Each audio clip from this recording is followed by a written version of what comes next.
Okay, so we're going to start into Blackboard now, and when we get in there, we're going to go to the announcements, which is the default entry point for Blackboard.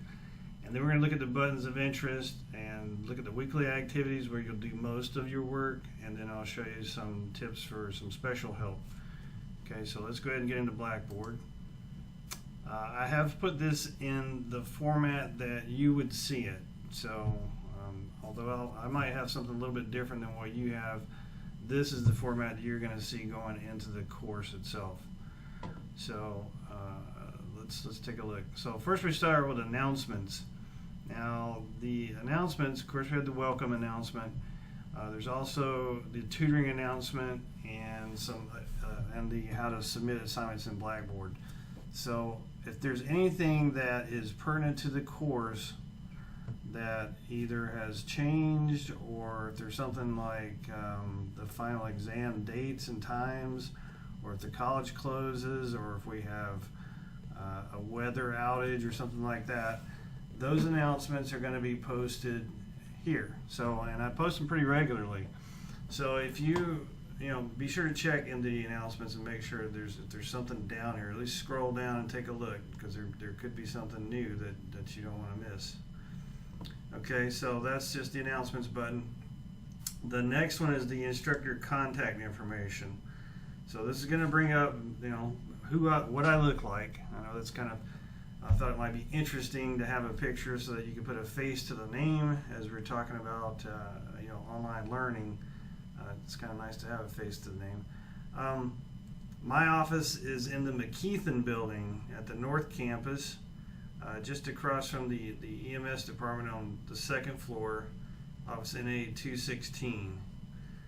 Okay, my email is there, my office phone number is there. My office hours for the summer are Mondays 12 to 1 and Tuesdays and Wednesdays 11 to 1.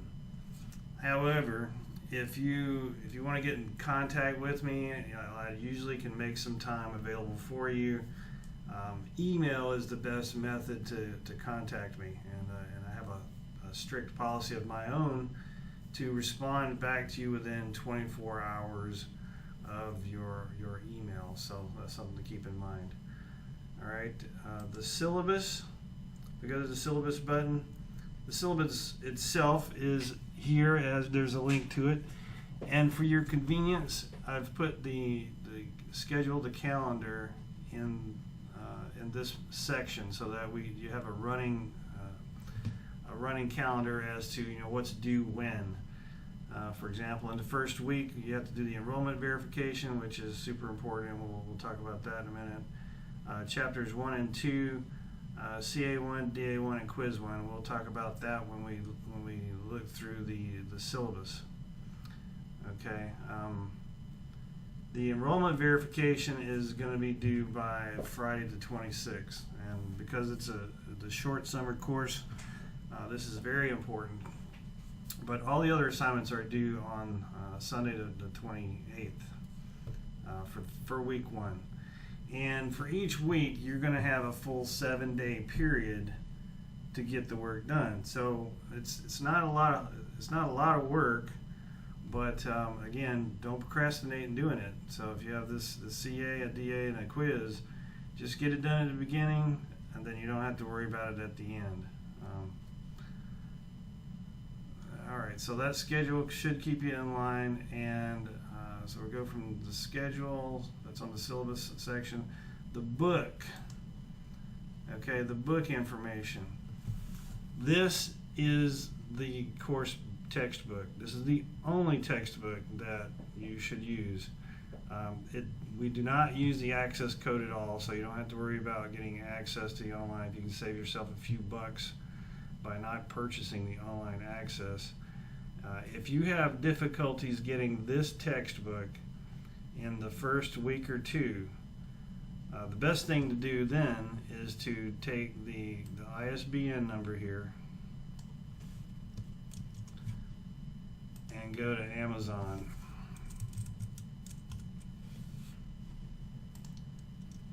Plug in that ISB number and search. And here's the textbook. So once you click on this text, you can look inside the text. Okay, eventually. Alright, so now you're going to look inside the text, and it will give you the first few chapters of the text. So this is a good fix for those that are having difficulty finding the text, or if they, for whatever reason, the bookstore is out of them. I don't think it's going to be a problem for the summer, but you can see what's the first chapter. I'm just going to tell you right now, the first chapter is only like 2 pages long, so that's the easiest chapter in the whole book. But so that's probably all of it right there. And then chapter 2 and then chapter 3. I think this goes all the way to chapter 3. So even the exercises that you're going to have to do are also in this print preview. So you can get away with it for the first few weeks until you can get the book. So if you don't have the book, now you really don't have any excuse not to be able to do the work. So go to Amazon.com and just plug in that ISBN number, and you should get the preview of the text and be able to do the work. Okay. The Getting Started button, this is just going to give you some ideas of where you should, steps to take to get started in this particular course. Review the syllabus, get the book, get started on the weekly activities. It's pretty straightforward.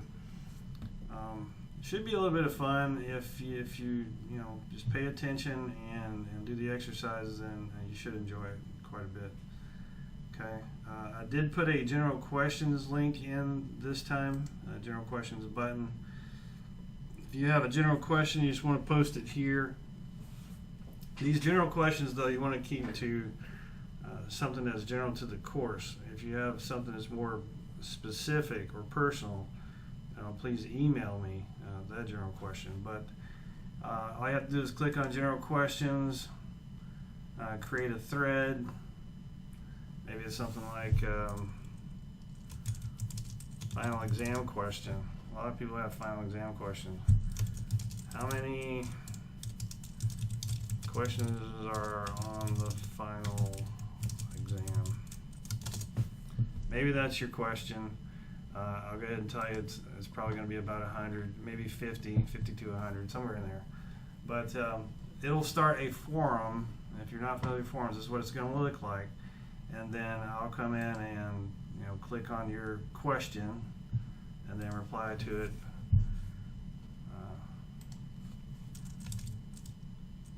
There will be 50 questions. And that's just an example of how it works and how to get you going for that. So, and this one I'm gonna delete that post, so don't be looking out for it. All right, so so that's your general questions, and I'll try to, now sometimes I'm not real good on getting back to general questions, but I try to get those within 24 hours as well.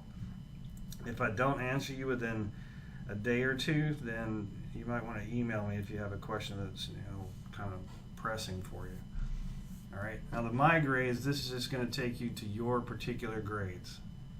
It won't let me do it here because I'm in the student view and it doesn't know which one to go to.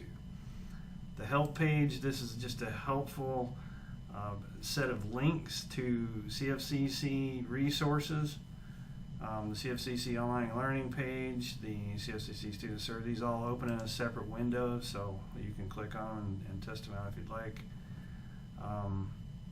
And that enrollment verification is explained here, so if you're concerned about what that might be, there it is. And we'll talk about that more when we go through the syllabus. So student services, this is where you're going to find information about academic advising, career services, disability, financial aid. Most of you have probably been either to the student services department or have seen this particular site, but it's pretty helpful, pretty useful for a lot of issues that you might face while you're taking the course. The academic advising and support services, those links are also in the student services section. There's also a little bit on the netiquette, and I also included the technical support student help desk. So if you're having technical issues, difficulties getting something submitted or something in Blackboard, then you might want to give them an email or post a message to them for some help. Okay, now there's this one last button over here that many students seem to overlook for some reason, which is unfortunate because this particular link will take you to an outside link, an outside website, but it gives you pretty much everything you need to know about medical terminology, and it gives you a full set of definitions for each and every word part that we're going to be discussing in the class. So if you had something like hemo, if you're looking at the word part hemo, we go to H and then look down, we can find hemo is right here, and we see that it's a combining form for blood. Hemato also means blood. So this is very, very useful, and so many students just do not use it. So you might want to take note of that little button. It's pretty user friendly.